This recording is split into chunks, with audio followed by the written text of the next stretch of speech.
from Cairn Christian Church in Lafayette, Colorado. Can we make some noise, express, convey our excitement online? The Christian Church Disciples of Christ is actually one church, just one. It's constitutionally one. And we happen to be in lots of places. And tonight, this evening, we're one, but we, in fact, are live together at Cairn Christian Church on Facebook, on YouTube. Welcome. My name is Reverend Yvonne Gilmore, and I have the joy and privilege of serving as Interim Administrative Secretary of National Convocation and Associate General Minister. It is what a joy and a privilege it's been to work with Central Rocky Mountain Region as we gather for Story Hour right now, and then for our first Transformative Community Conferencing event with the Reverend Dr. David Anderson Hooker. Can we also express our excitement and joy that would be so? So I'm just gonna lay out some ground rules, and then we're gonna move in terms of our introductions, and then jump right into storytelling. So the first one is just you gotta participate, you gotta engage, okay? And so what that means is when I say the name and the storyteller stands up. So actually, Pastor, would you stand up for us? As she stands up, as she starts to, I want you to start, but as she gets closer, I want you to just get louder and louder. Practice. Okay, you can sit there. Okay, so like if this was, that was like okay, that was a little half-hearted to me. I want you to be like fully engaged, fully excited. So the closer she gets, if there'll just be a crescendo, right, of sound, like it's just amazing. Can we do that? Is that assignment? Is that too much for us? Get excited about each other at home, online. If you'll express your excitement too. So those are the rules. We're gonna participate and be engaged. We're gonna encourage each other. Church is where we finish my sentence. Love. What else do we do in church? Church is where we worship. Church is where we connect. Church is where we learn. Church is where we imagine. Church is also tonight is where we tell stories. And also, I can't fully answer that. You can't fully answer that. There's so many more ways, but we get to discover and keep answering that together through this process, and that's good news. Friends, I am so excited to welcome God's beloved, the Reverend Joanne Bell Haynes, Regional Minister of the Central Rocky Mountain Region, is going to say a word of greeting.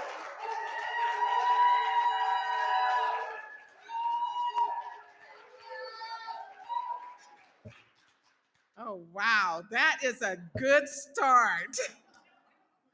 Hello, God's beloveds. We are just so excited to have you here in the Central Rocky Mountain region of the Christian Church, Disciples of Christ in the United States and Canada. Reverend Terri Hord Owens, you make our hearts happy. Everywhere you go, you represent Jesus well on our behalf. We are a region that is seeking to live into God's new thing in our lives. We don't know what that looks like, but we are cultivating our own hearts to be ready for when God calls and tells us, go. We are 311,000 square miles of congregations, 44 to be exact. And we cannot say how excited we are enough. I am grateful to Reverend Sharisa Hunter Crump for saying yes, and yes to opening this just spirit-filled space for us to begin this work on behalf of our region and our denomination. So welcome. Get ready because we are on the move.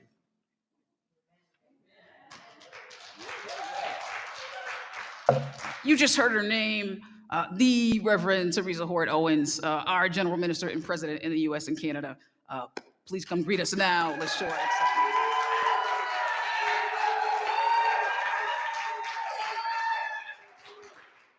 Yeah, that does feel good. Thank you so much.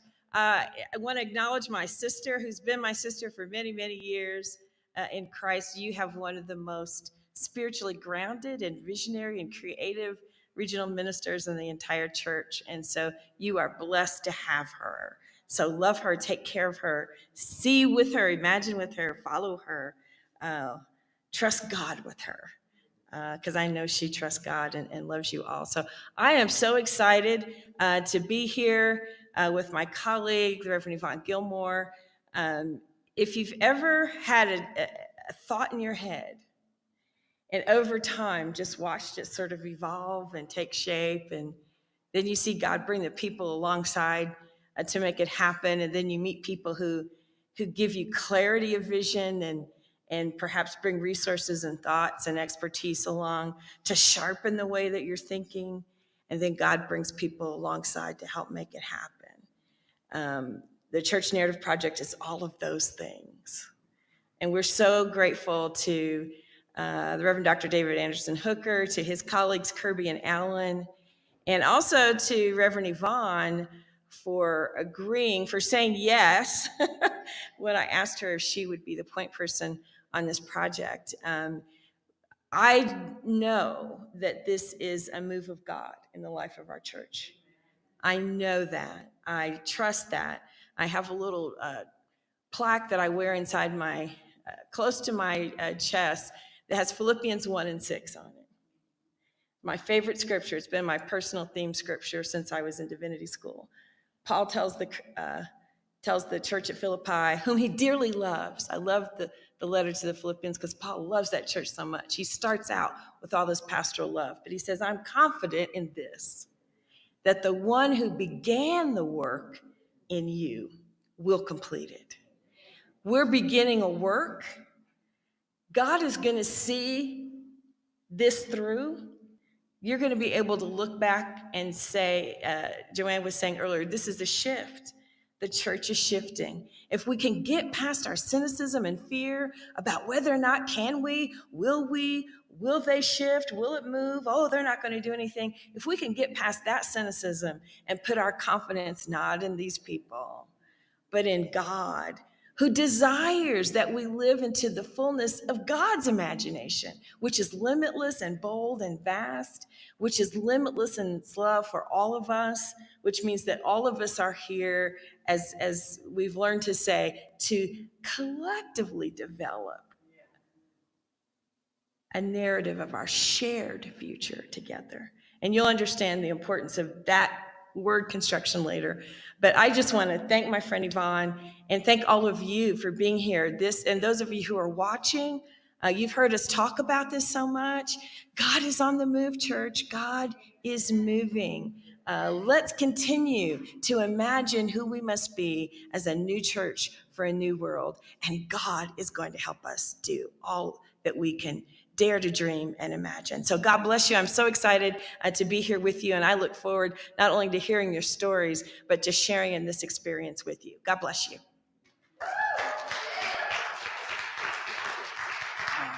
So friends, our storytellers are bold, extraordinary voices, but they also have had a coach. And we've asked Reverend Rebecca Anderson to help curate our Story Hour time, and she wasn't able to be here with us live in Colorado, but she is joining us with a brief message and word of greeting at this time, remotely.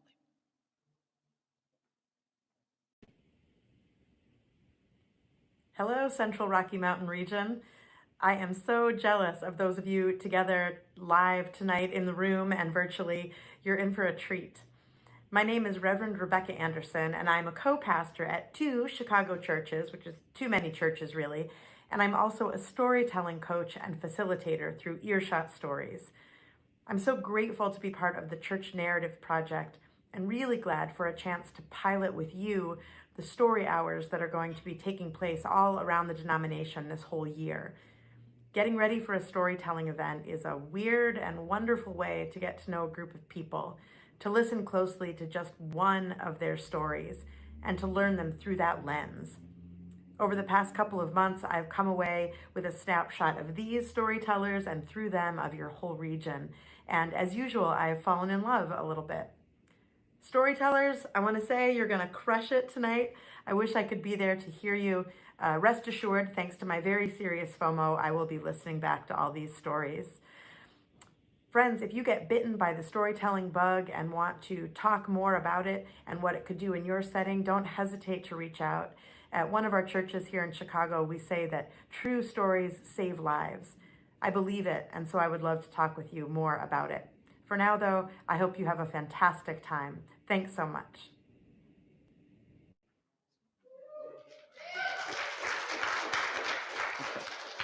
Last but not least, you're going to hear from her. But if you would stand, Pastor Hunter Crump here, pastor of Cairn Christian Church, if you would come closer to the mic so the folks can see you online, just request after request. She's just said yes and yes and yes and yes. And I don't think she knew quite what she was saying yes to. Nope.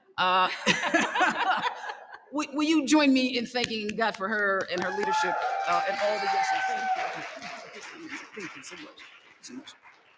Okay, so for those that just joined us, I'm just gonna review the rules again, your role, and then we're gonna jump right into storytelling. So we're gonna encourage each other by being as loud as we can, particularly as folks get up. Come on in, please. Yes, we're so glad you're here. As folks come to the mic, once I say the name and you see them get up, we're gonna start clapping, but we're gonna get louder and louder as they get to the mic, and we're gonna be fully engaged, and participate with each other. So our first storyteller this evening is Donna Wills Green. She serves as the Minister of Reconciliation here in the Central Rocky Mountain region. Come on up. Yeah, please, right now. That's right.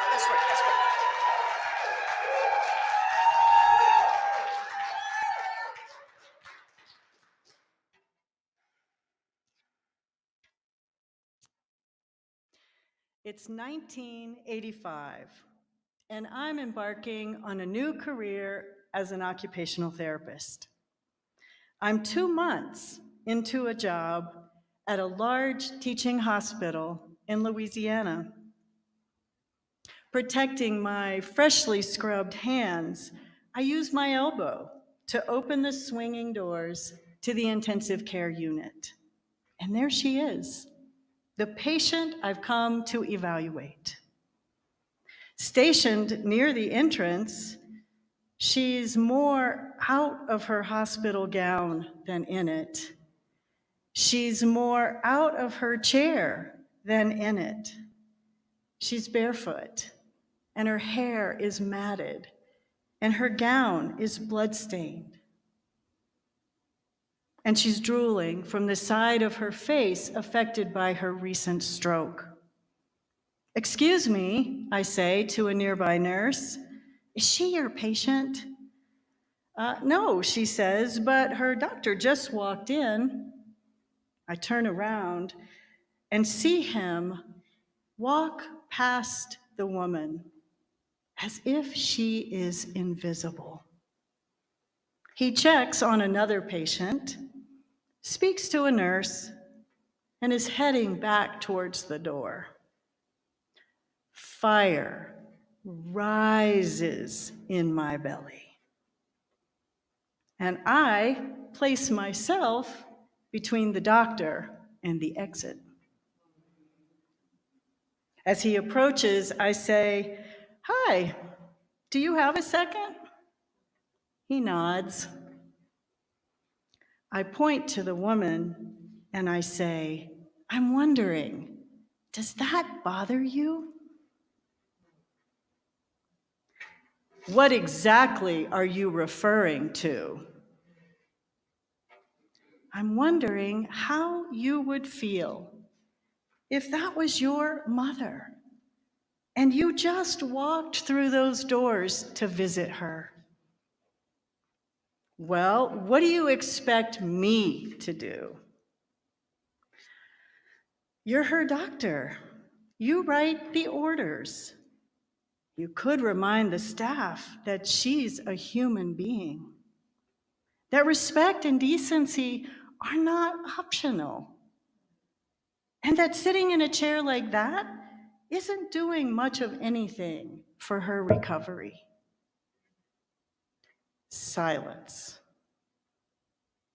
I finally say, well, thank you for letting me share a concern about our patient.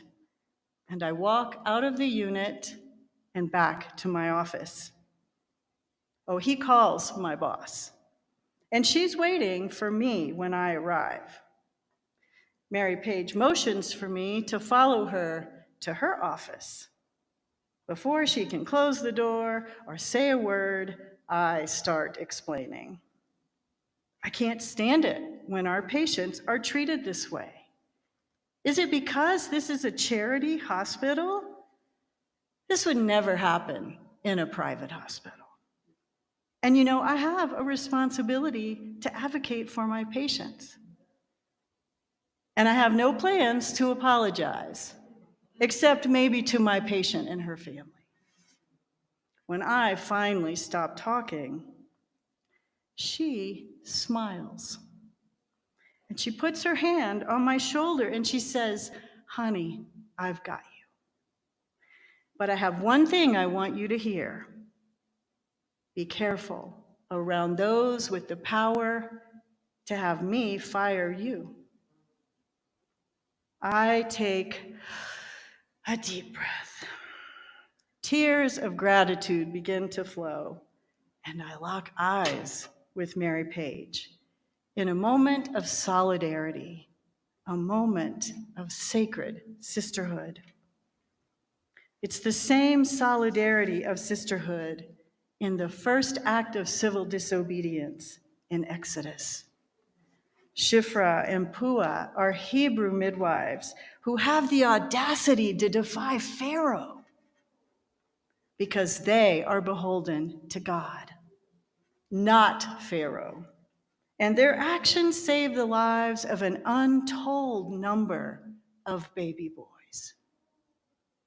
It's one of my favorite stories, and it resonates with my experience. Growing up in the South, in a culture steeped in so much patriarchy. It's my own experience of marginalization as a woman in that culture that stoked that fire in my belly in the ICU. So fast forward to 1990, my husband and I are in a large teaching hospital in Colorado. I have been in labor for 16 hours, and we are anxiously awaiting the arrival of our first child. I haven't slept in 36 hours. Nope. I've been seeing my beloved female OBGYN for 8 months in preparation for this day, and she's out of town.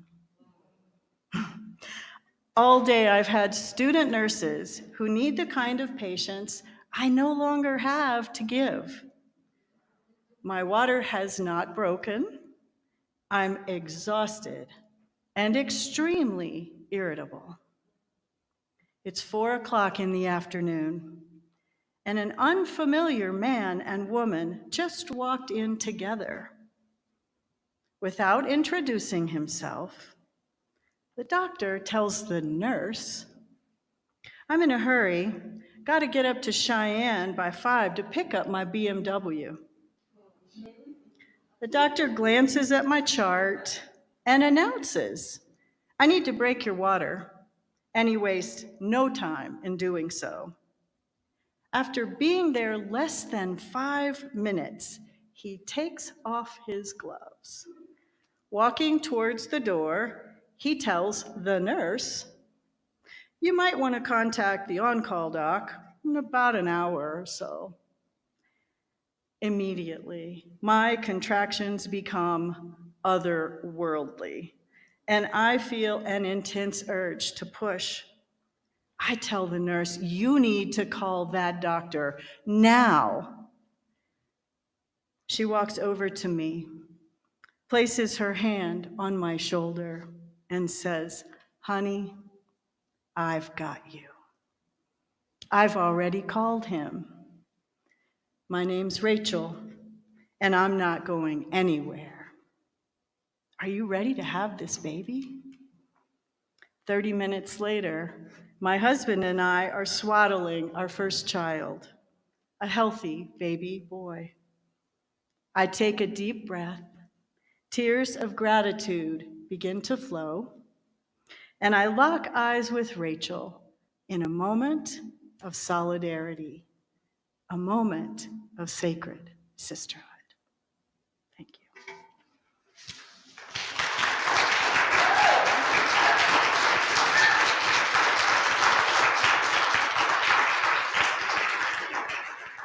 Amen.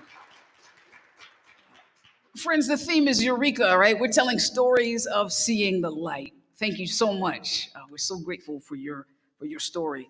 We have a few prompts here. I'm just going to read them. I saw the light when I found people who shared my faith. I saw the light when my world had become so dark. I saw the light when I held my newborn baby brother. Awesome, awesome. Our next storyteller is the one and only Daryl C. Ruggs. As he gets up, let's encourage him as he comes to the mic.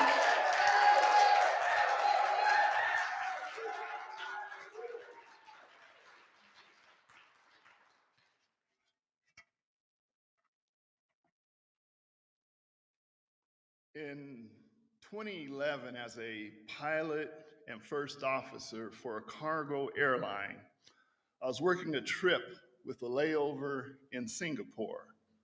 My crew member was one of the airline's captains. I had been to Singapore before. I'm a native of Colorado. After graduating college, I served for 22 years as a United States Air Force pilot. I am also an airline pilot for a cargo airline. Most of the flying that I've done over 35 plus years has been outside of the continental United States. Still, I have flown within every one of the 50 states. In 2017, I completed seminary, earning a Master's of Divinity degree with an emphasis in religion and social change. In October of that same year, I became an ordained minister within the Christian Church Disciples of Christ. During the Singapore layover, my crew member, who was a male, asked if I would go with him to a shopping mall to eat and perhaps have a beverage. He had previously visited the mall, however, I had not. After a short taxi ride, and although arriving early evening, retail sales were pretty much shut down for the day. Bars and places to eat were, on the other hand, opening. My crew member made a beeline to one of the bars. Since it was still early, there were very few patrons. We were led to be seated, and to my puzzlement, he had the workers seat us at two different tables. Once alone at my table, I looked around, and then it dawned on me just what his intentions were. All of the women servicing the tables were young and in almost revealing uniforms. The women, however, were also working in a capacity in which they, without not being too graphic, would depart with men and thus be paid for their services. My crewmate ordered himself a drink and began to engage with the young women that had gathered around his table. I wanted to depart, but instead chose to stand by the aviator's code that you never leave your wingman. I needed to keep an eye on this guy and hopefully ensure that he did not get into any trouble. Sitting alone at my table, one of the young women came and asked what I would like to drink. Foregoing any alcohol, I ordered a 7-Up. Her expression was puzzled as to why I was not ordering any alcohol. Seeing her puzzlement, I stated that I was only here to keep an eye on the other guy. She left, then returned with a 7-Up, and inquired as to if I wanted her to keep me company.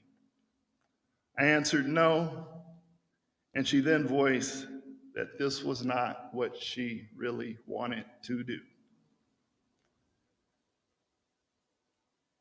I recanted with a yes, and the young woman then sat down with me at the table. Immediately, she expressed that she was not a bad person. I responded that it was not a judgment that I was making. At this point, she takes out a flip phone.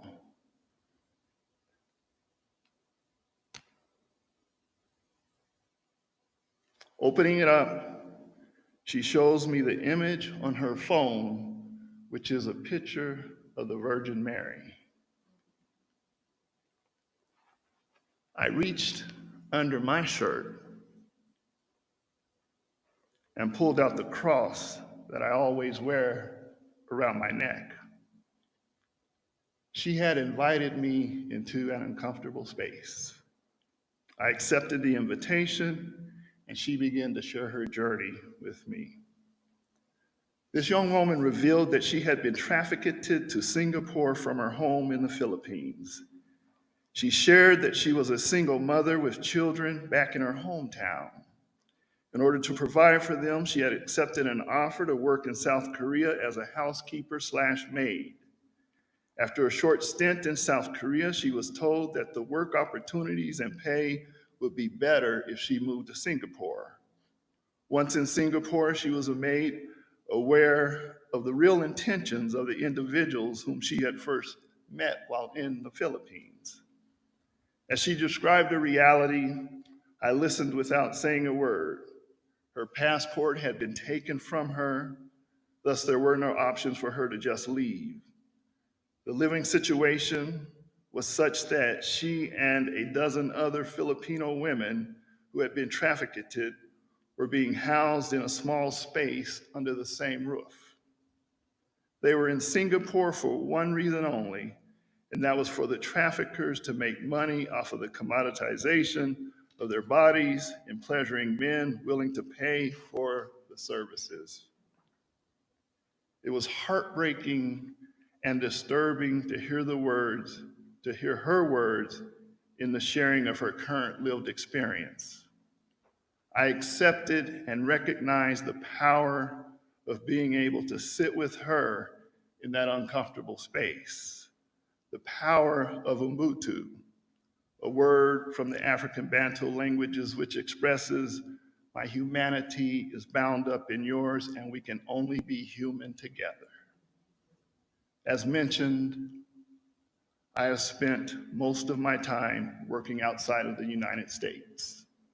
This young woman that I encountered was not someone who on the surface was new to me. Over the years, I had seen the faces and places of women who had the same or similar lived experiences. Singapore was not an anomaly. Among others, I have borne witness in Germany, Japan, Kazakhstan, Australia, Dubai, India, the Philippines, and yes, even here in the United States. Sadly, I had always basically looked the other way, dismissing that which I was witnessing. At that point in my life's journey, I had not yet made the decision to attend seminary. However, I had been feeling a call for many years before the encounter to do so.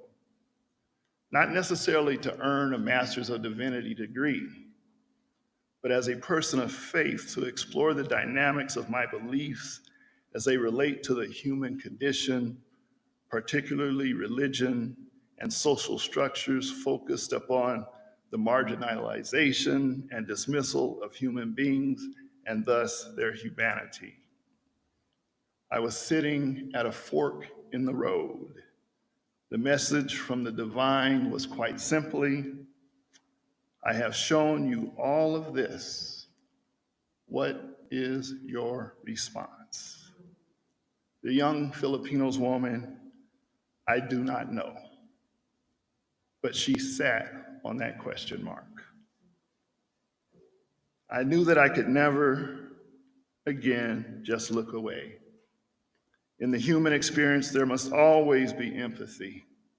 Change only comes when one allows oneself, when invited, to sit comfortably with other human beings in the dark corners of those uncomfortable spaces. Shortly afterwards, I left with my crewmate, and thankfully, none of those women were with him. Not knowing how things turned out for the young woman, I have over the years prayed for her and her family. I have seen her face in the women and others that I have encountered who have similarly had their humanity trampled upon.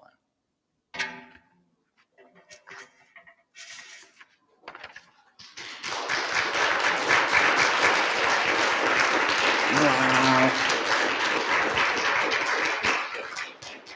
True stories save lives. We're telling stories of Eureka when we saw the light. I saw the light when I went to my grandma's church. I saw the light when I had no friends, nowhere to look for hope, and I saw a Methodist church. I saw the light when he saved my son's life. I screamed, my God, please save my son. And he took his first breath. Friends, our next storyteller serves the region. Let's put our hands together for the one and only Rhonda Padilla.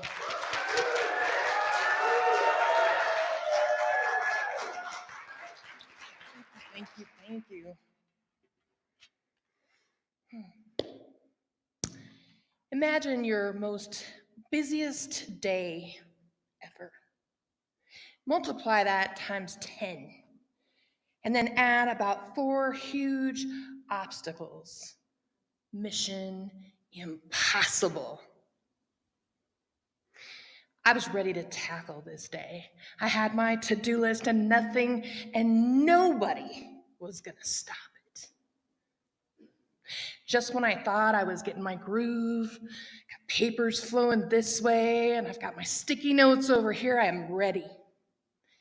And the phone rings. Ignore it, because nothing is gonna stop me. And the phone rings again. I look, and it's my son. Decline, not happening. My phone rings again. So this lets me know that my son thinks that this is important. But he doesn't take my calls when he's busy. So decline. And the phone rings again. The sirens go off in my head because this means it's life or death. And it better be.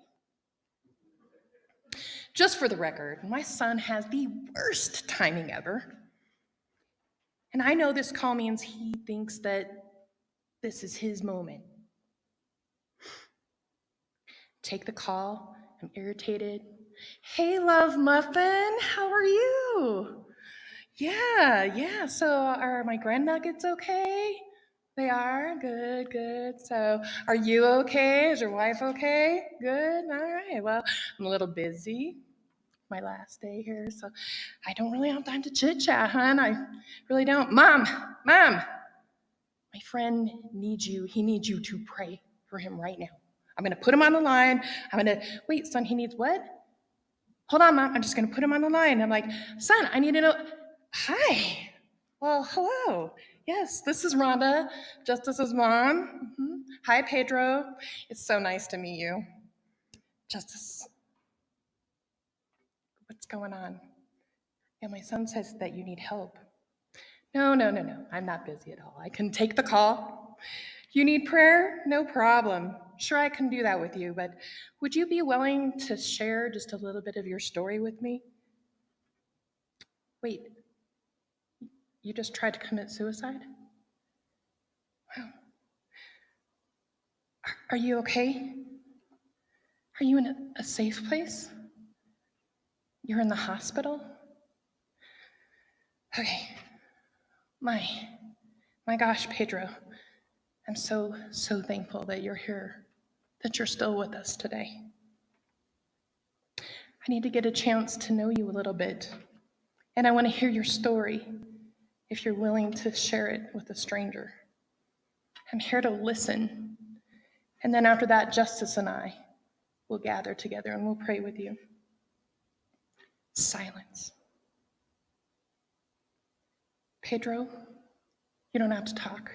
I understand. I can pray over you right now, but I want you to know you're not alone. I survived my own attempt of suicide when I was 30. Can I ask how old you are? 31. At this moment, my son, who has the best timing, bombs the phone conversation with this. Bruh, all three of us are in the same place. We're all survivors. What the? Look, I'm trying to stay present in the moment with Pedro, but my mind is taking me on this sober acid trip back through my son's whole entire life, and it's searching frantically for the signs that I must have missed along the way. When did my son when could he have possibly done that? Where was I? And you're just sharing this right now? So I should tell you, this moment that I'm sharing with you right now, I have permission from my son and from Pedro. All of us are stepping out in courage in honor of his sister who didn't make it. We share today for the sake of suicide awareness. So I'm shaking myself to face the present moment with this young man, Pedro, on the phone, fighting thoughts of the fact that I'm not even a qualified counselor to take this call. But here's the thing. I suddenly feel a calmness just come over me. My ears become sonic sensitive, and I become more aware of my heartbeat. My mind is cleared, and as I breathe in, I feel the Holy Spirit. Silence overcomes the line. I close my eyes, and I hold my breath, and I prepare to pray, and then this soft weeping. Strained words expressing the details that he remembers about this moment, taking me to the edge of my subconscious. He expressed how he had learned to make knots from his dad for survival. And he shared what it felt like and how scared and terrified he was. Silence again. A raspy whisper. I shouldn't be here right now. My son says, Bud, me neither. And I say, yeah, me neither. We are so blessed. I thank you, God, for loving us so much that you came for us all. 3 blessed, favored, broken, beating hearts in this very moment of this lifeline, this line of life. Tears rolling down my face as I relived in seconds the space and the quiet of the atmosphere the night that God saved my life. That night, you may not have felt God with you, because God left all of you to run for me, who was screaming in my deepest, darkest night. He saved me from myself, the black sheep, the rejected, the unwanted, the sinner. when I didn't feel God near me, maybe, just maybe, that was the night that our sovereign Lord left me to save my son's life. And that night, God left us all to save Pedro, who was crying out for God. 3 miracles were living a moment filled with such an eruption of emotions that the depths of hell itself can't ever hold them all. Are you still there? Yes, Pedro. Thank you. Thank you for your trust. I'm still here, and if you want to share more, I'm willing to listen. And he does. The horror of what he expressed to me over the phone was almost too much for me to bear.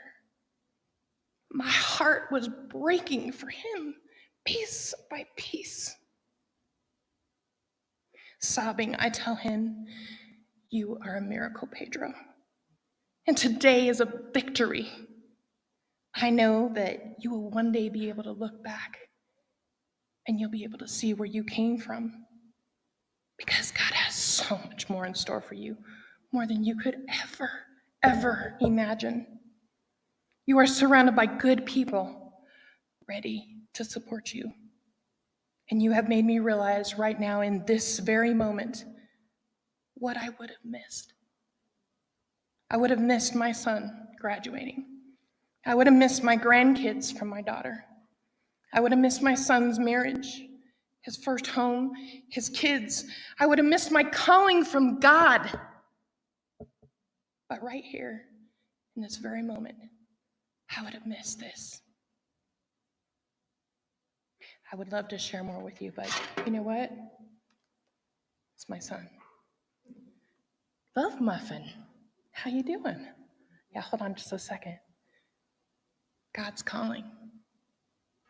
Answer the call.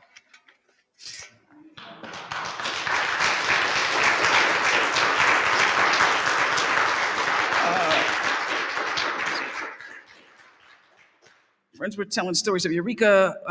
I saw the light when my daughter took her first breath. I saw the light when love comes to the rescue. There are, in fact, there's more than one Phil in the Central Rocky Mountain region. This is amazing, isn't it? There's more than one Phil, and at least 2 of them are telling stories. We're actually about to be joined by Phil Munsterman and Phil Campbell on Zoom.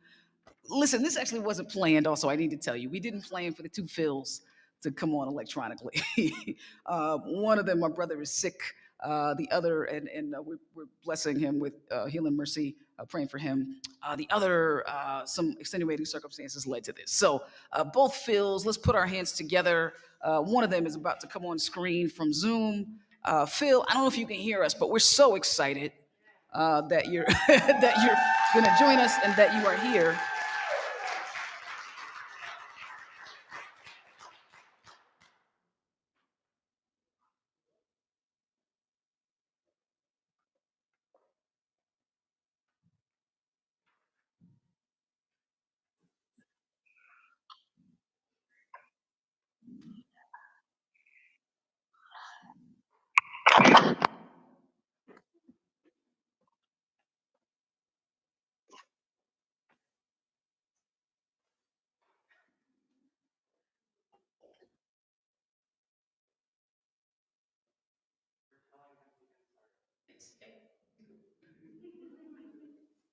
Oh, in the chat. Okay.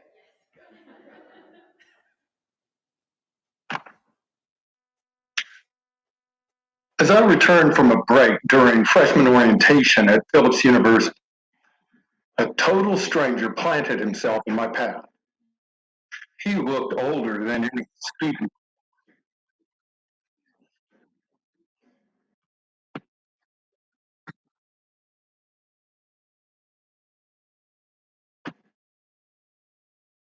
I'm starting over. As I returned from a break during freshman orientation at Phillips University, a total stranger planted himself in my path. He looked older than any student I expected to see. Have you a car? He asked. My mind raced. Who is this guy? Have you a car? What kind of question is that? What does he want? But when I opened my mouth, none of those questions spilled out.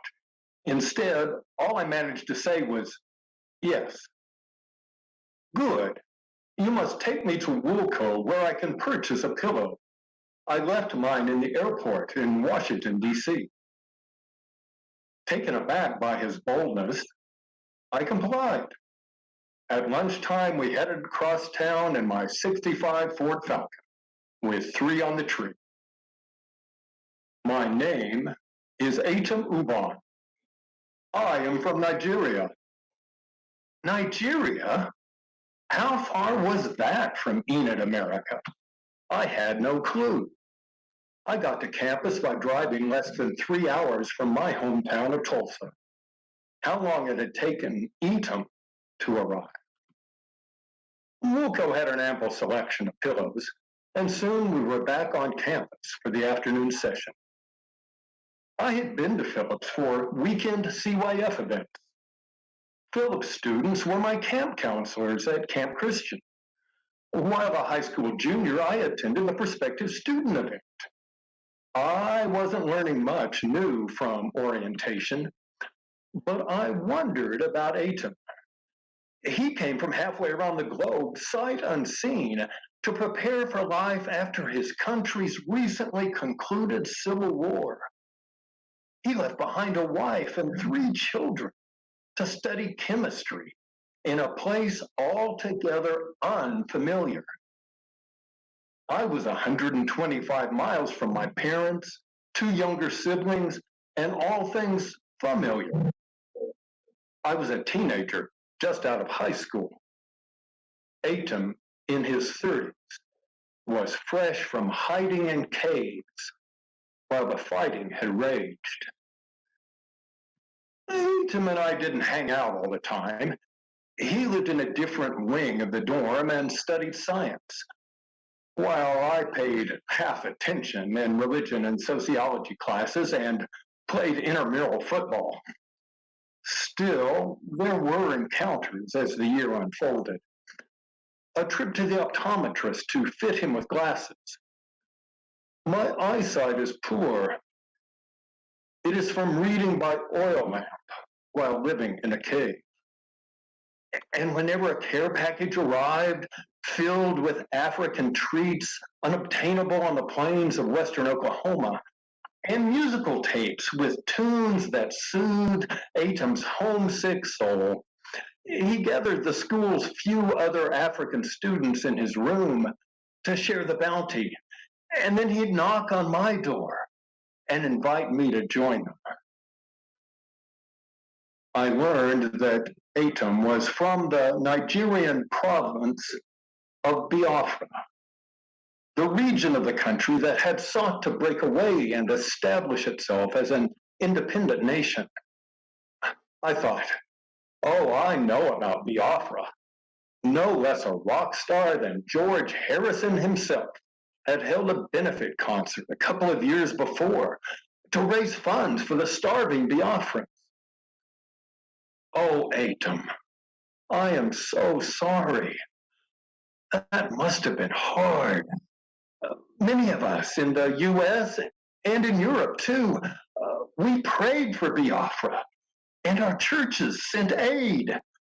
We knew the Biafrans were suffering because they were Christians in a Muslim-dominated Nigeria, persecuted for their different beliefs and practices.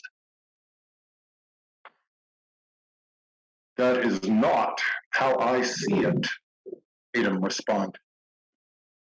I am Muslim. It is the Christians in Biafra that drove me from my home and forced me into hiding. From Atom's vantage point, Biafra wanted to secede from Nigeria, not because the Biafrans suffered persecution, but because they were rich with oil money, and they didn't want to share with their poor compatriots in the north. Wow. Just wow. Turns out Atom wasn't the only one learning new and unfamiliar things our freshman year. I thought I knew a lot about a lot. I found out what I really knew was how much I didn't know.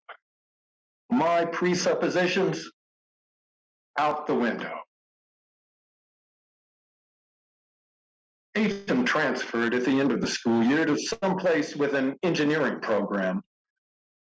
I'm sad that we've had no contact since, and I often wonder how his life turned out. I also admit that I wasn't all exemplary and noble. Sometimes I experienced Atom's requests for assistance as intrusions on my predominantly white North American college experience.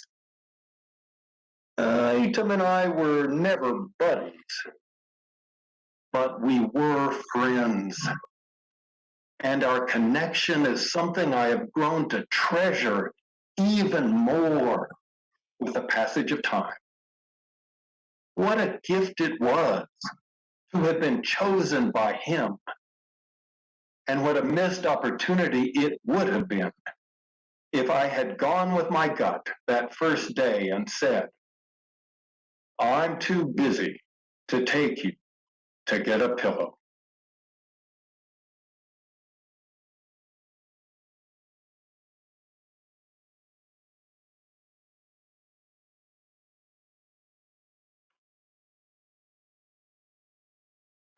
Phil, but we are super grateful for you. Amazing, amazing. That was Phil Campbell. Phil Munsterman isn't quite on, but that was Phil Campbell, friends. We're telling stories of Eureka when we saw the light. I saw the light when I saw that I could participate in changing my community.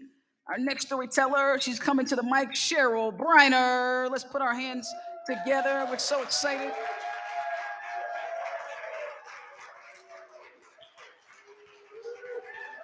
She's got cool new glasses.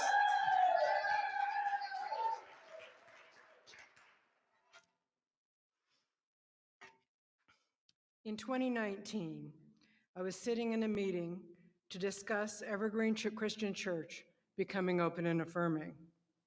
We were in the fellowship hall. We'd had lunch together. We had started the process of learning together new concepts, new ways that people identified themselves, new ways to talk about life and love, and the ways that our community could know more about our openness and our love for LGBTQ people. Someone asked, couldn't we just say that we welcome everyone? I looked at the beautiful people around me. There was a brilliant, well-educated, transformational minister who had guided us through much of the process.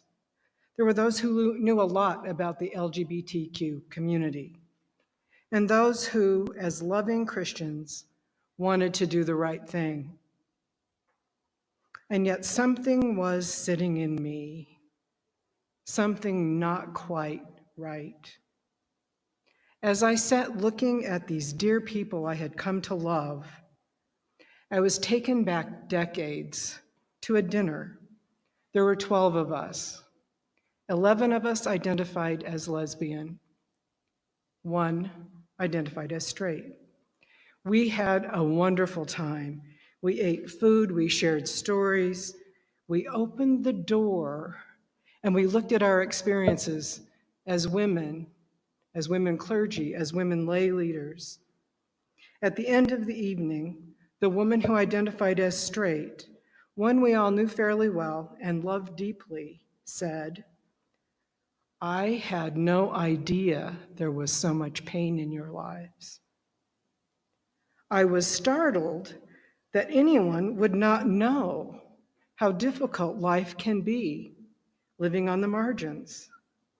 I knew then how important it was to tell the truth, to be more honest as we spend time together in formal and informal settings. as I remembered the power of full truth-telling. I took a deep breath and I said to the church in 2019, yes, you could indeed say that you will welcome everyone, but I would not attend a church that said it that way. I said, I can't risk the kind of pain and shame I've experienced in the church anymore. Being safe is very important to me. Helping to create a safe space for others is very important to me. Again, I was taken aback by the combination of compassion and lack of awareness. I will never forget the eye contact I had, the love shared, a bit of cautious and tentative growth in all of us, the heaviness of truth sitting in the room. We moved forward and we became open and affirming. As I thought of my moment, for this moment, the one that changed my perspective, it was that one. Telling my truth in a formal church setting and finding healing in the love and understanding offered to me. A few Sundays ago, back in Evergreen, preaching about imagining the world with more beauty, I shared my search for a moment with them, a moment for a project that excited me and scared me silly. I told them that my moment was them. The beauty of their love and kindness, their faithfulness. It was the beauty of their love in 2019 when I was able to tell my whole story. I was able to talk about the pain in my life in the church as a lesbian. I lost my standing for 10 and a half years when I came out. I lost opportunities to serve. I felt vulnerable and often unsafe. And then in 2019, I was greeted with love, affirmation, and safety. As I talked from the pulpit that day recently, I made eye contact with Judy Cooper. I saw the same love and compassion in those eyes, the same eyes that I had looked into in 2019, the same eyes that brought me a burst of courage to tell the truth. I was filled with awe and wonder as I saw a sanctuary full of loving eyes meeting mine. I felt the electricity of God's Spirit filling all of us. After the worship service, I was greeted with a surprising amount of gratitude and affirmation for sharing my story. I heard things like, I had chills as I heard you talk. Your story is really powerful. And I'm so glad I was here today to hear that. I felt loved, respected, and accepted for all that I am. I heard words of affirmation that were once unimaginable to me. Have I had rough experiences in my life and in the church? Yes. Have I received God's grace through all of it? Yes. Am I angry? Yes. Am I grateful? Always.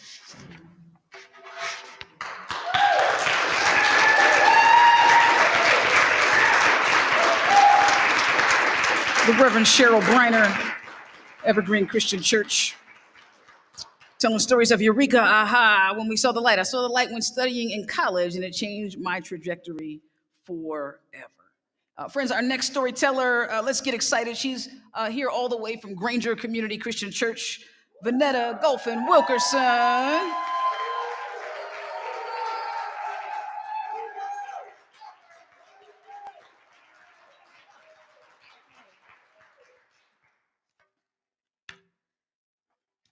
Wow.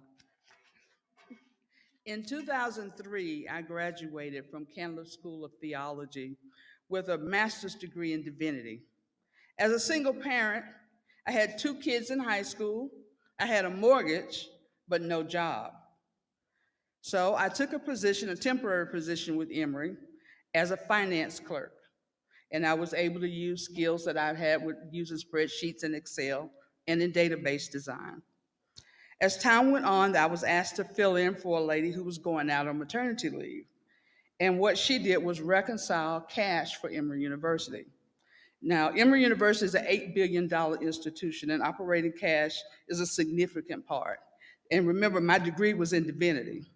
So I figured out how to do it, and I took the job, and I became an accountant by accident. In the process of working for Emory, lots of things changed, and there was an institutional change, a fundamental change in the whole university that forced me to declare my call. Not just to say, yes, I hear God calling me, but to affirm my desire to follow and live that call. Emory operated with a computer structure that I could explain and put you to sleep, but basically think of the 1970s Texas Instrument computer with duct tape to Microsoft. And so they had to change everything, and it was going to affect the personnel department, the finance department, the research department, the banking. It changed everything. So there were people who worked there who had to use this old system, and as bad as it was, they were used to it. They were angry. They were livid. There were some who understood that change had to happen, but many of them literally quit, either retired or just walked away. They didn't want to do it. I got assigned to work on a team to help teach the new software called PeopleSoft how to do what I did manually. And the group that I worked with was a basket of nuts. There was politics and infighting and disagreements. You know, was it a debit or a credit? Or why did we have, all kinds of stuff. And here I am, an accidental accountant. And I was so frustrated. It was terrible. One night, I'm literally leaving work at 1 o'clock in the morning.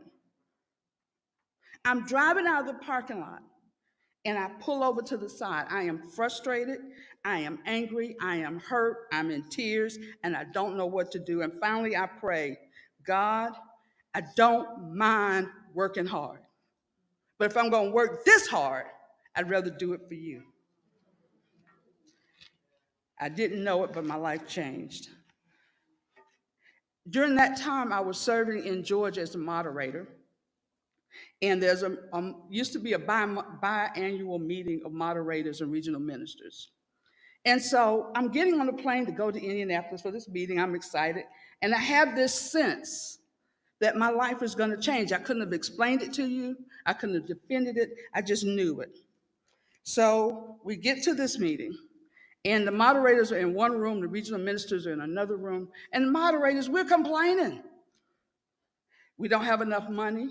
We can't pay the staff. We're having trouble with programs, just whining and whining. And then I look up, and my regional minister is at the door, and he's all flush of face, and I said, oh my God, something's happened. I left my kids at home, something's happened. He says, no, everything's fine. He starts telling me about this other regional minister who has a church that needs a pastor, and I would be a good fit. And he kept saying, will you at least talk to him? He said it twice. That was before he told me the church was in Utah. I agreed and returned to the meeting. After lunch, the regional minister's name was Ray Miles, is standing at the door to the moderators meeting. Did you talk to him yet? No.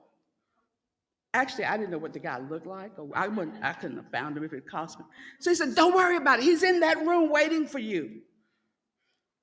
So I had a talk with the regional minister, Jose Morales, and Jose starts telling me about this church in Utah. And he's telling me that they do ministry out of the box, and they're multicultural and whatever, but he says they think they're multicultural, but really they're all white, but this is really a good thing.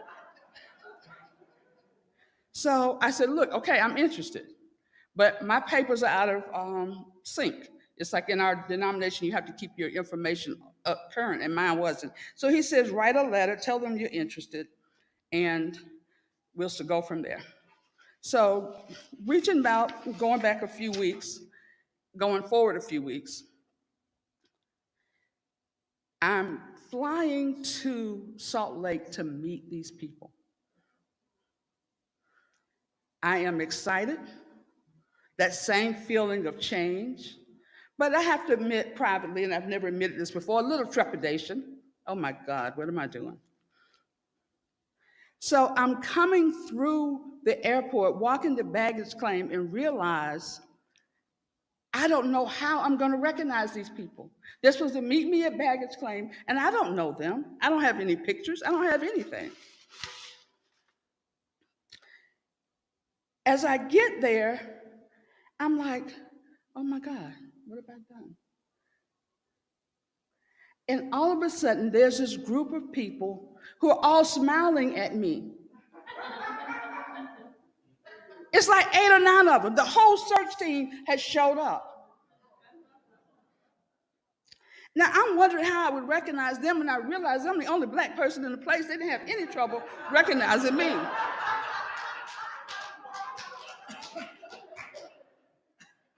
But in that moment was this affirmation that God has a plan for our lives. And the rule number 1 is God has a plan. God's plan is bigger than us. God's plan includes us. Rule number 2, nothing that happens in our lives changes rule number 1. Amen.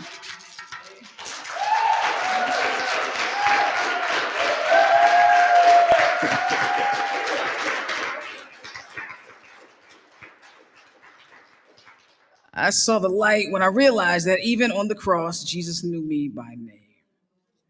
Our next storyteller needs no introduction. She is God's beloved, the one and only Joanne Bell Haynes.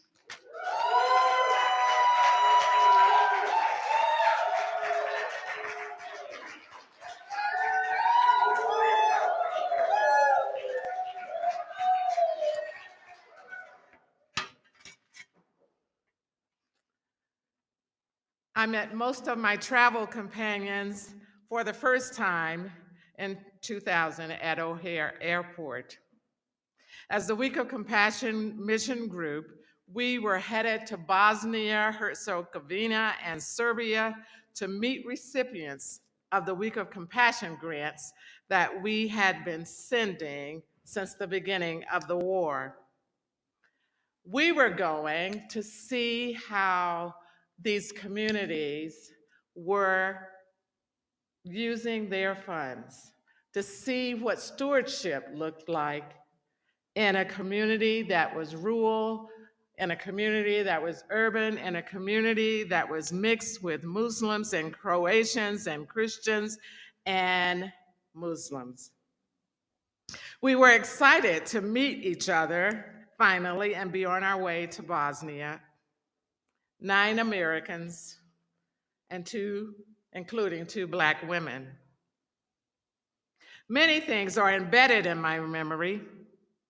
I saw many, many things. Bullet holes in the roofs of homes and buildings as our plane descended into Sarajevo. Our director, Johnny Ray, confronting the Serbian who refused to allow our Muslim guide into the building where we were meeting with the director of the Red Cross, who also was Milosevic's cousin. I remember Milosevic's cousin asking for US assistance. And one of the things that he said to this day still haunts me. Mothers breastfeeding their children with stress in their milk. The most transformational moment for me happened in the beautiful countryside of Sarajevo. As we exited the vans, and we had been riding in like think about yellow bus vans for more than 4 hours. But when we were all standing around, we looked and I saw women who had been cooking lunch for us since before daybreak. I saw children and men who had caught fresh fish from the streams that were so pure we could have drank from them. Suddenly, an older Bosnian man, a Muslim, clearly a leader of the group, came up to me, kissed me on both cheeks, stood and embraced me, and then he stood back and looked me in the eyes. For the first time in my entire life, other than my family, I felt love that was unconditional. I cannot even begin to find the words to describe the wholeness that I felt. For the first time in my life, I felt accepted by those who knew nothing of me. It was a miracle. Several days later, as we headed home to the US by way of Munich, Germany, I had quite a different experience. Our group of 9 arrived at the hotel where we would stay overnight prior to returning home. As we drove into the parking lot, I saw a fleet of BMWs and I said, wow, well, we're in a high rent district here. My 7 white friends were checked into their rooms with no problem. Laverne and I, the 2 Black women, waited to be checked in and receive our keys as well.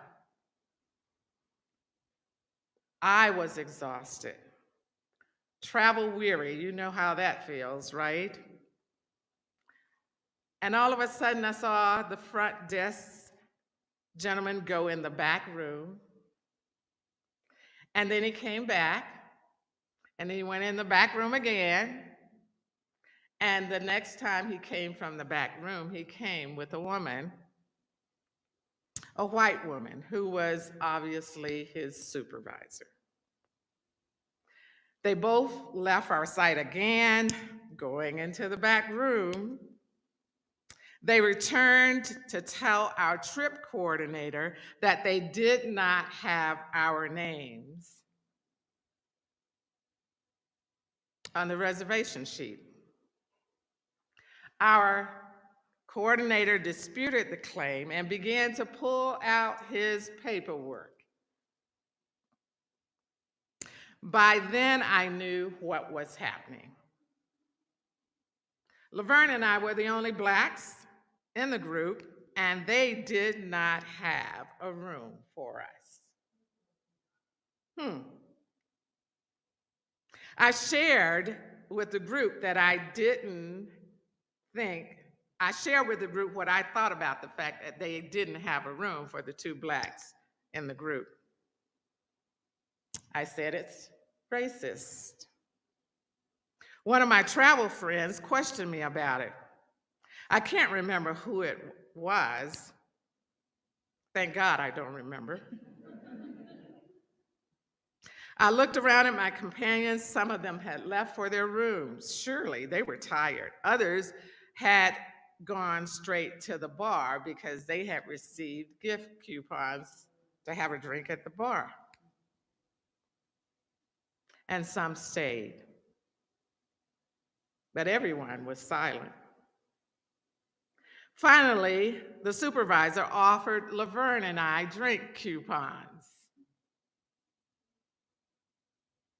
I said, if you don't have a room for us, I don't want to have a drink in your bar. The funny thing is that we didn't have an option, really. There was nowhere else to go.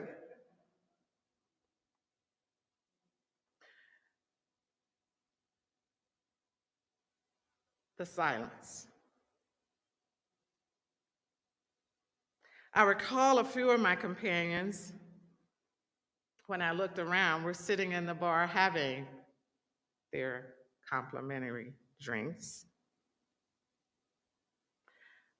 And shortly after that, the front desk guy came from the back and gave us keys to a room. No apology, just a silent check-in. I was furious. I was wounded. I felt betrayed. Betrayed by silence. In one moment, I had received the bread of life that was full humanity. And the next moment, it was taken away. How long, God? How long shall your children hunger for bread?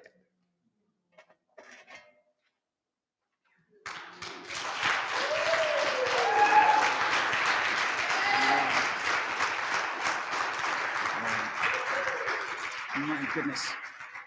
So many extraordinary stories. We're not finished yet. We have two more storytellers. Prompt. I saw the light when I opened my eyes, differently tilted my head, and I caught the angle of God's rays. Our next storyteller, friends, is the one and only Rachel Chappelle. Let's put our hands together as she comes to the mic.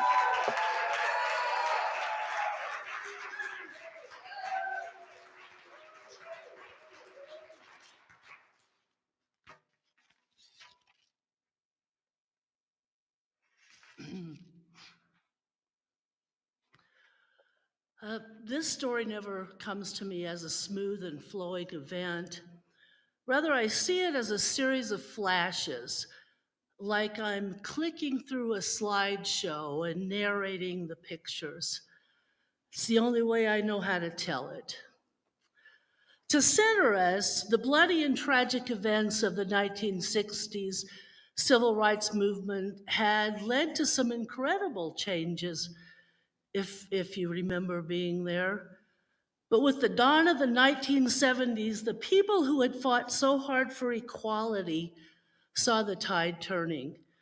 We saw individuals, governments, and churches systematically dismantling and destroying the progress that they had made. The gay community in Lincoln, Nebraska had tightened and rushed together to establish some rules. These were rules for community and for survival. Never out anyone, not ever. Pretend you're heterosexual in public. It's safer that way. Always laugh at the sick gay jokes that you hear. And the most important, don't let your family know about your secret life. In the early 1970s, most of us from Lincoln had to drive 60 miles to Omaha, where there was an actual gay bar, if we wanted to congregate and dance and have community together.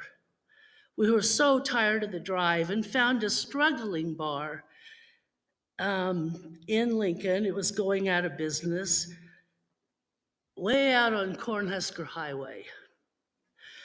At the time, Cornhusker Highway was clear on the outside of town, and the far side of the highway was outside the city limits, not subject to the blue laws. No alcohol on Sunday. The owner's former biker clients had moved on to a new bar, and he had no business anymore. He was going out of business. And the owner was more than agreeable to open to us. The gay community now had a place together. The bar owner had a way to save his business. Word spread just by oral communication, and with every visit to the bar, the crowd was bigger and more diverse.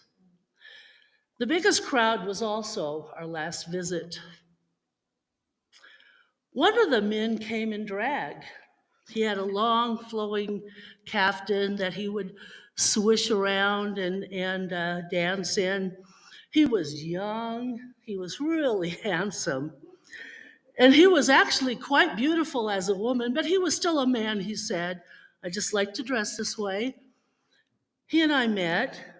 We talked, we danced, we drank beer together, and he was funny, kind, he was energetic, and so full of hope for the future. People were joyful. We were laughing and we were dancing. The young man made sure everybody danced. He would gather them in with his cape and bring them onto the dance floor. It wasn't necessary to have a partner because we were all partners. Everybody was everybody else's partner. And for some reason, a sense of freedom had kind of permeated the air. Everybody was dancing to some favorite song, I don't remember what one, and both of the doors of the bar opened at the same time, front door and the back door. The men were big, and they were dressed in their bad boy biker clothes. They all had pipes or clubs, and a few had some chains that they would rattle around. And they went for the men. The women instinctively knew that they needed to form a circle around them for protection. And even in their homophobia, they were chivalrous in their hate. They wouldn't touch the women. Just a footnote here. It's well known in the 1970s that it was the gay men that were the threat. The only thing a gay woman needed was a good man, and they would see the light and be cured. Some of the gay men had run outside to get away from the biker guys, including my new friend in drag. The biker guys were in pursuit of them, but now somebody had turned off the music and we could hear sirens, so the rest of the biker guys started to run outside. When the police came inside, which was now mostly the women who were left, the bikers and the bar owner had already taken off. The police took a cursory look at our IDs, and they showed us a packet of pictures. And most of the people identified one man in particular who had been in the bar, and a couple of the ladies had identified maybe one or two others that they recognized. The police didn't take any statements, but they told the women to get in their cars and leave. Outside, it was almost surreal. There were men crying everywhere. Most of them had wounds and blood running down their shirts, lots of blood. The bikers were now over their chivalry, and they punched a few of the women in the face. They kicked one woman in the head and broke her jaw. But nowhere could I see my new friend with his flowing caftan. The bikers were just casually getting on their motorcycles and riding away, but 6 bikers were arrested. They had 2 newspapers in Lincoln at that time, a morning paper and an afternoon paper. Our family took the afternoon paper, and the article was very short. A body had been found in a drainage ditch along Cornhusker Highway. It was a young man covered with a tarp. No more information is available at this time. The father of the young man in the ditch said he would sue the city, the prosecutors, and anyone else who would even mention his family in a case involving homosexuality. The 6 bikers appeared in court, but the judge ruled that there's conflicting stories here. People had placed them inside, and somebody had placed them outside. That just couldn't be. No investigation was made. Case dismissed. The coroner ruled the young man was probably intoxicated. His facial injuries were probably caused by being hit by a car, and he may have been wandering on the highway. The flowing caftan that had covered his body remained being referred to as a tarp, an accidental death. The young man was buried privately in a place known only to the family. No injuries were ever reported. No further investigation was conducted, and no one was prosecuted for anything at all. The bar never reopened, and the gay community saw strong friendships severed or forever damaged. They went back to pretending, laughing at jokes, and hiding. It was 10 years before another gay bar opened in Lincoln.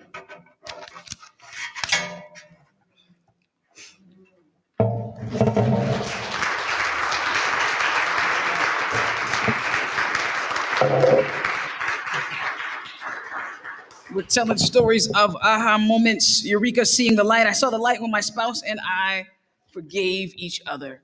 Friends, last but not least, the pastor of this very church, the Reverend Sharisa Hunter Crump. Let's put our hands together for our final storyteller of the night.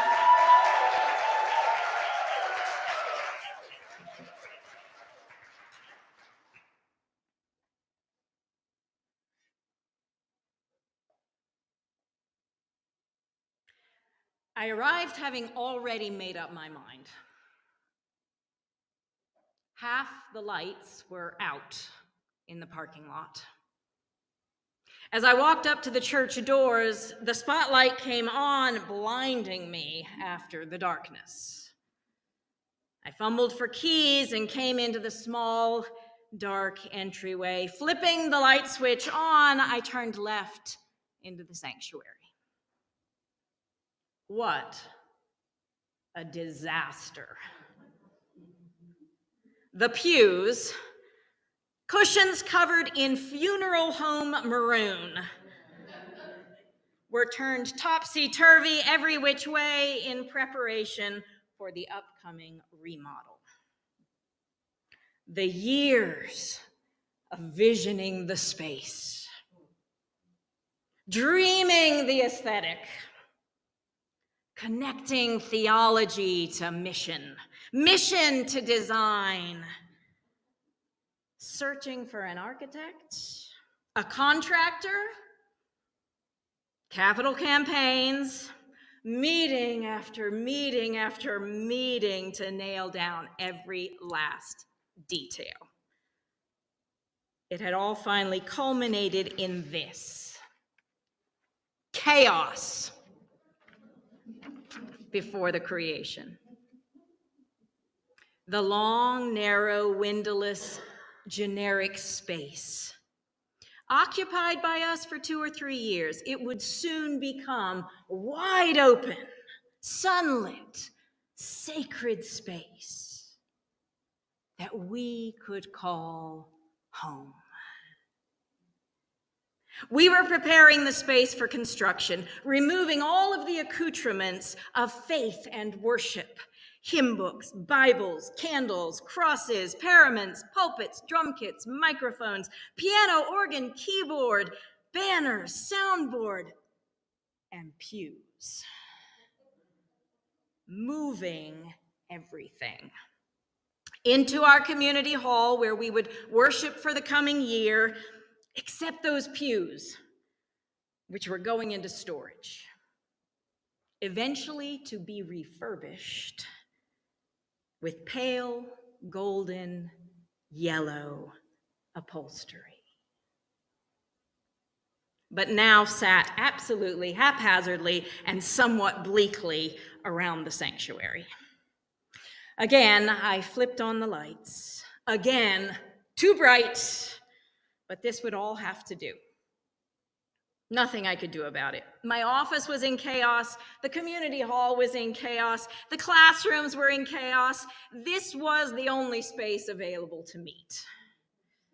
I waited, having already made up my mind. A few weeks previous, a new couple had come to the church with their toddler. A young family. The prize of any congregation looking to grow and be relevant. But I had already made up my mind. Too young, I thought. Perhaps they'd had this child out of wedlock as teenagers, a mistake, forced to marry young, sounding for all the world like my grandmother. Without any resources. Oh my goodness, I'm sure they have no resources. They wouldn't be able to add much to our struggling financial situation or our capital campaign. Maybe they're even looking for a handout, sounding for all the world like every pastor I had ever decried. They're from somewhere in the Midwest, I thought. Too conservative for our progressive church, too old-fashioned, too traditional. You know what? They almost look Amish. Maybe they're from Pennsylvania. What on earth were they doing in Boulder County? Sounding for all the world like every bigot I had ever heard. Inexperienced, I thought. I don't think they're even very educated. They really would be lost in our sea of PhDs and professors from CU Boulder and scientists at NCAR and teachers and artists. What were they doing at Cairn? Nevertheless, they kept coming back every Sunday, and we had arranged a meeting, so tonight was the night. I would get on with it.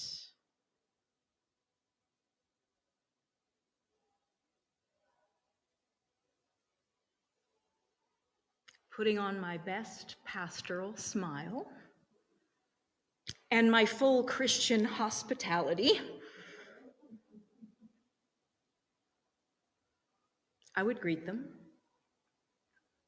But once I'd explained who we were, they would realize what I already knew, that they weren't a good fit. No harm, no foul. I sat in the gloomy space and I waited, and then they arrived. And I was talking fast, animated. I apologized for the mess. I told them about our plans and why we were in such disarray, and I was buzzing with all that ministerial moxie. He was tall and thin. Taller if he had been standing up straight, but he slouched slightly and seemed very unsure about being there at all, suspicious even. He was not animated. He said very few words. Long, slightly curly brown hair tucked behind his ears. Uncertain facial hair, attempting to be a goatee. Now she was his opposite. Short and round and incredibly cheerful. She was very animated, lively, engaged, a little bit shy and nervous, but she had this twinkling laugh, and her eyes darted quickly from place to place as she spoke. We found places to sit. Between the two of them, they juggled the toddler, taking turns as I tried to begin our conversation. We're so glad you've been attending Cairn. We just want to take some time to get to know each other tonight, see what you're looking for in a church, and answer any questions you might have. And by the way, how did you find out about us? Well, he played happily and quietly with the little girl. She did all the talking.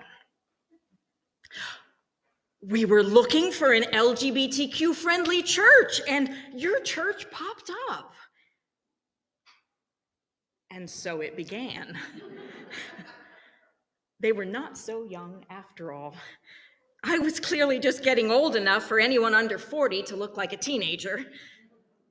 And though they'd been high school sweethearts, that was years ago, before college. She was a creative writer. He was educated in bioinformatics. They had moved to Boulder for his job, a new and growing field. They had a large, loving family back home that they'd had to leave behind, and they were looking for a new family in the form of a church, a place to raise their family. They were also looking for something more inclusive than their home church, a place to ask questions, explore their spirituality and their faith, a place their kids could be totally free to be themselves and ask their own questions. My mind raced to keep up. What on earth was happening? When the man did speak, soft-spoken, he was so insightful and intelligent. And then I started to realize she did not look Amish at all. Yes, she didn't wear any makeup, and yes, she had long, straight hair. That's where it ended. She was wearing multicolored leggings, pink tutu socks, and rainbow Converse.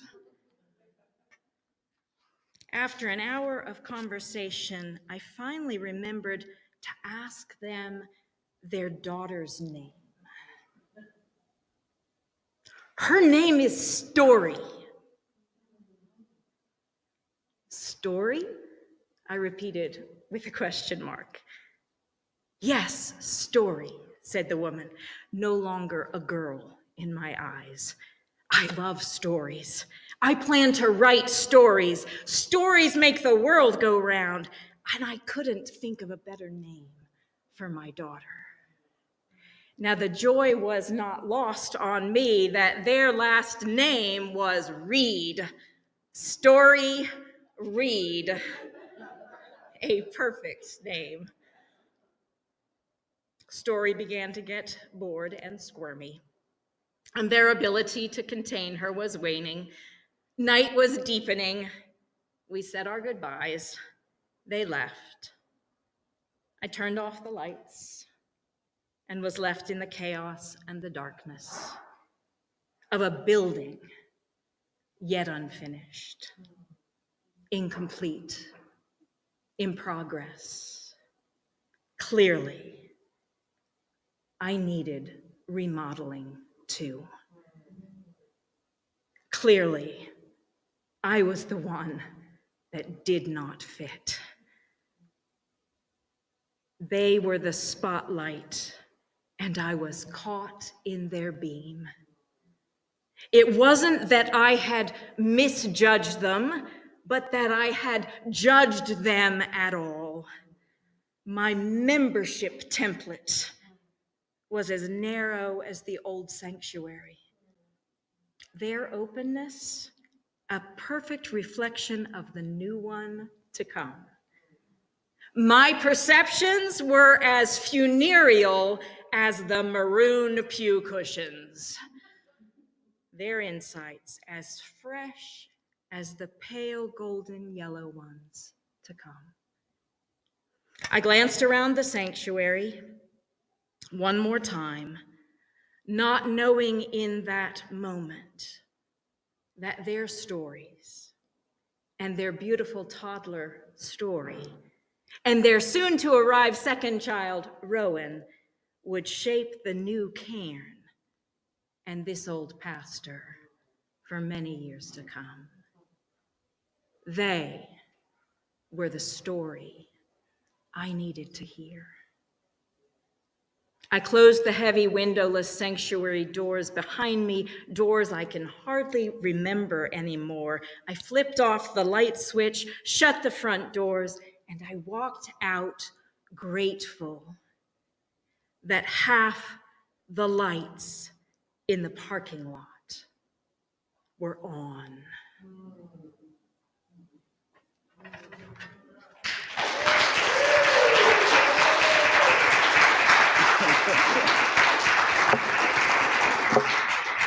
My goodness, you all have kept our covenant tonight, right?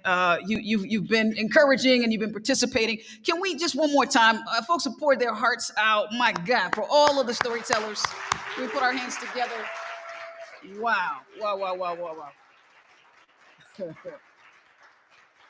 We've been preparing the soil as we move into our transformative community conferencing process. You've been feeding us. This amazing church is about to feed us dinner. But friends, this actually is the beginning of what I call musical chairs in reverse. You've heard of musical chairs, right? Normally, there's one more. Okay, we're behind time, so I'm actually we're gonna switch things up. So we're gonna hear your story, Phil, but we're gonna keep it moving and move into dinner. And I think as we do that, we'll hear from you in there. Can we do that? Good stuff. So musical chairs, right? Normally, as you go on, you expect less music, less chairs, right? It's gonna stop. But this is the beginning of musical chairs in reverse all around the United States and Canada. So thank you for joining us online tonight. Thank you for joining us in person here tonight. We're looking forward to more and more stories, to preparing the soil and for the process of transformation. It is beginning, but indeed it will not end for quite some time. Let's put our hands together one last time as we conclude our story hour. God bless you all. Thanks so much for joining us tonight.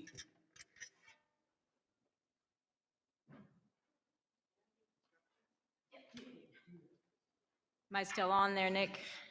Great. So let's have a word of prayer before we go in to eat. And then that way, when we go in there, you can just go through the line, get your food, and sit together at our tables. We've got lots of tables. Let's make sure, speaking of musical chairs, that we all sit at a table and then a next table so that we're not like 2 or 3 at a table.